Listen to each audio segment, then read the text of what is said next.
शंकर भगवान की कथा। इसके पीछे ये कहानी है कि माँ पार्वती एक बार स्नान करने गई। स्नान घर के बाहर उन्होंने अपने पुत्र गणेश जी को खड़ा कर दिया और उन्हें रखवाली का आदेश देते हुए कहा कि जब तक मैं स्नान कर खुद बाहर न आऊं, किसी को भीतर आने की इजाजत मत देना। गणेश जी अपनी माँ की बात मानते हुए बाहर पहरा देने लगे। उसी समय भगवान शिव माता पार्वती जी से मिलने आए, लेकिन गणेश भगवान ने उन्हें दरवाजे पर ही कुछ देर रुकने के लिए कहा। भगवान शिव ने इस बात से बेहद आहत और अपमानित महसूस किया। गुस्से में उन्होंने गणेश भगवान पर त्रिशूल का वार किया, जिससे उनकी गर्दन दूर जा गिरी। स्नान घर के बाहर शोरगुल सुनकर जब माता पार्वती बाहर आई तो देखा कि गणेश जी की गर्दन कटी हुई है। ये देखकर वो रोने लगी और उन्होंने शिव जी से कहा कि गणेश जी के प्राण फिर से वापस कर दे। इस पर शिव जी ने एक हाथी का सिर लेकर गणेश जी को लगा दिया। इस तरह से गणेश भगवान को दूसरा जीवन मिला। तभी से गणेश जी की हाथी की तरह सूंड होने लगी।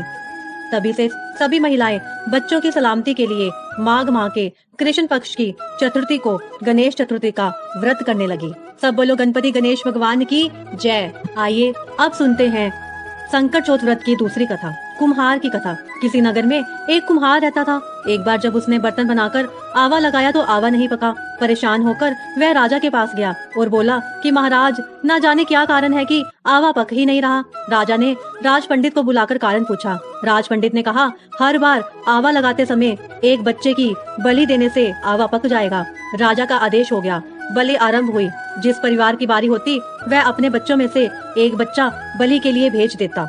इस तरह कुछ दिनों बाद एक बुढ़िया के लड़के की बारी आई। बुढ़िया का एक ही बेटा था तथा उसके जीवन का सहारा था, पर राजा की आज्ञा अनुसार कुछ नहीं सूझता था। दुखी बुढ़िया सोचने लगी, मेरा एक ही बेटा है, वह भी संकट के दिन मुझसे जुदा हो जाएगा। तभी उसको एक उपाय सूझा। उसने लड़के को संकट की सुपारी तथा धूप का बीड़ा देकर कहा, भगवान का नाम लेकर आवा में बैठ जाना, संकट माता तेरी रक्षा करेगी। संकट के दिन बालक आवा में बिठा दिया गया और बुढ़िया संकट माता के सामने बैठकर पूजा प्रार्थना करने लगी।